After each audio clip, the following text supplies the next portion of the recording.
ایک بہت بڑا گناہ بدنگاہی کا گناہ ہے. آپ کو پتہ ہے ہمارے ملک کے اندر بدکاری، زنا اور بے حیائی کی شرح کتنی بڑھتی جا رہی ہے، کس قدر بڑھتی جا رہی ہے. وہ لوگ جو نکاح کر لیتے ہیں وہ بھی اپنی نگاہوں کو، میں اکثر کہتا ہوں، حضور نے فرمایا نکاح آدھا ایمان ہے. جس نے نکاح کر لیا اس کا ایمان مکمل ہو گیا. تو جو نکاح کے بعد بھی باز نہ آیا، میں اس کو بے ایمان نہیں کہتا، لیکن نبی پاک نے فرمایا جو نکاح کر لے اس کا ایمان ہے، بولیے ایمان محفوظ ہو گیا، اس کا ایمان، سارے بولیے ایمان. اور جو پھر بھی باز نہ آئے، حضور کہہ رہے ایمان مکمل ہو گیا. اور جو نہ باز آیا کیا فتویٰ دیا جائے حدیث کی روشنی میں؟ میرے نبی پاک کی بارگاہ میں عورتیں آئیں توبہ کرنے، بیعت کرنے، مسلمان ہونے. تو حضور بیعت لیتے وقت فرمانے لگے میرے ساتھ وعدہ کرو، جھوٹ نہیں بولو گی، غیبت نہیں کرو گی، زنا نہیں کرو. ایک عورت بول پڑی، کہنے لگی یا رسول اللہ صلی اللہ علیہ وسلم میں مسلمان تو نہیں پر خاندانی ہوں، میرے گھر والوں کے ذہن میں بھی کبھی زنا کا خیال نہیں آیا. ہم تو اسے خاندانوں کے وقار کے خلاف سمجھتے ہیں. روز بری نظر سے کسی کو دیکھنا اور کسی کے بارے میں غلط باتیں، ناراض نہ ہونا. بہت سارے بوڑھے بھی لذت لے لے کے جرم بیان کرتے ہیں، گناہ بیان کرتے ہیں، غلط باتیں کرتے ہیں، کسی عورت کے بارے میں تبصرہ کرتے ہیں. کیا سمجھتے ہیں مرد اور عورت معاذ اللہ تعالیٰ ایک کمرے میں جا کے بدکاری کرے تو وہی زنا ہے؟ میری طرف دیکھیے اور جھانک کر کے سنیے کیا عرض کر رہا ہوں، ادھر دیکھیں میری طرف. نبی پاک صلی اللہ علیہ وسلم نے فرمایا زنا زبان کا بھی ہوتا ہے، زنا کان کا بھی ہوتا ہے، زنا آنکھ کا بھی ہوتا ہے. حضور کس طرح؟ فرمایا جس نے گند دیکھا اس نے آنکھ کا زنا کیا، جس نے لذت لے کے سنا چپ نہیں کرایا، پوری بات سنی، وہ بھی زانی ہے. اور جس نے گندی بات بولی وہ منہ کا زانی ہے، جس نے گند سوچا وہ دماغ کا زانی ہے. اور زانی کو سب سے پہلی سزا اللہ یہ دیتا ہے کہ سجدے کی لذت چھین لیتا ہے، عبادت کا سرور چھین لیتا ہے، اس کا نماز میں دل نہیں لگتا. قرآن میں سب سے پہلی سزا اسے اللہ اپنے دروازے سے دور کر دیتا ہے. بھائیو آج ہمارے سجدے بے کیف ہیں، آج لوگ غلط جگہ پہ گھنٹوں بیٹھے رہتے ہیں. مسجدوں میں لوگوں کے دلوں کو گھبراہٹ ہوتی ہے، لوگ بھاگتے ہیں. میرے نبی پاک نے فرمایا تو نظر کو پاک کر لے، اللہ تیری عبادت میں لذت پیدا فرما دے گا. میرے بھائی یاد رکھ لیں اور سن لیں، سب سے کمزور آدمی وہ ہے جس کا ذہن پاک نہیں. سب سے کمزور آدمی وہ ہے جو کردار کا غلط ہے.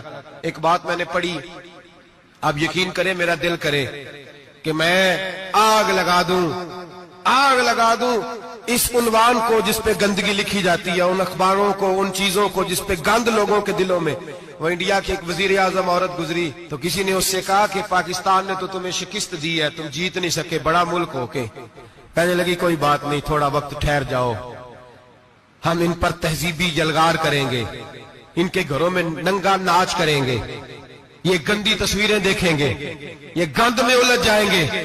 اور جو قوم گند میں الجھ جایا کرتی ہے وہ پھر کسی سے لڑنے کی طاقت نہیں رکھتی، اس کے اندر ڈٹ جانے کی ہمت نہیں ہوتی، اس کی غیرت کے جنازے نکل جاتے. دل کرتا ہے جل جائے وہ جل جائے جہاں سے برائی پھیلتی، تباہ ہو جائے وہ علاقے جہاں سے گند ہوتا ہے. لوگ گند کی کمائی کھاتے ہیں، گند کی. ایکٹروں کے ساتھ کھڑے ہو کے فوٹویں کھچاتے ہیں اور گناہ پہ فخر کرتے ہیں. اور گندے لوگ کہتے ہیں اللہ کا فضل ہے ہم گند پھیلا رہے ہیں، ثم معاذ اللہ. لوگ گناہ پہ فخر کرتے ہیں چوکوں چوراہوں میں. محمد بن قاسم آئے ہندوستان پہ راجہ دہر کے مقابلے میں، نوجوان میری طرف دیکھیں اور صحیح ہو کے بیٹھے، خاصے صحیح ہو کے بیٹھے. تقریر نہیں کر رہا، جذبات کا، میرے جذبات سنیں، دل کے پھپولے جل رہے ہیں سینے کے داغ سے. اللہ کی قسم روح کی گہرائی سے بات کر رہا ہوں، وہ بات کر رہا ہوں جو سینہ کہہ رہا ہے کہ پھٹ جائے اور کہنا نہ پڑے.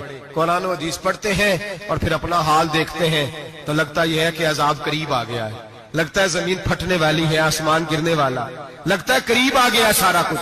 سمجھے کیا عرض کر یہ بات اگر آپ سمجھ گئے تو قیمت وصول ہو گئی. اس کو سمجھ گئے تو سمجھ لیں آپ کے مزاج کے اندر اللہ نے تبدیلی پیدا کر دی. محمد بن قاسم 18 سال کا جوان، ایک عورت کی عزت پر راجہ دہر ہندو نے حملہ کیا، محمد بن قاسم بچانے آئے. جب ہندوستان آئے فوج تھوڑی تھی، علاقہ تھوڑا تھا.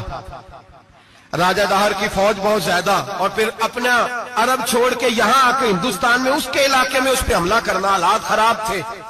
محمد بن قاسم پریشان ہے۔ ایک بزرگ نے دیکھا، کہنے لگے پریشان کیوں ہو؟ کہنے لگا سوچتا ہوں علاقہ بھی اس کا، فوج بھی اس کی، میرے فوجیوں کو تو رستوں کا بھی نہیں پتا، کیسے جنگ کریں گے، کدھر سے آئیں گے، اور پھر ہمیں زبان بھی نہیں آتی، کیسے کام ہوگا، ڈر رہا ہوں۔ 2-4 دن گزرے تو محمد بن قاسم اشاش بشاش ہو گئے، اور بزرگ کہنے لگے خیر ہے، بڑے مطمئن ہو گئے ہو؟ کہنے لگے بس راجہ دہر ہم سے مقابلہ نہیں کر سکتا، راجہ دہر ہمارے مقابلے میں کھڑا نہیں ہو سکتا، وہ گرا کے گرا، وہ لڑکھڑایا کے لڑکھڑایا، ریزہ ریزہ ہو جائے گا۔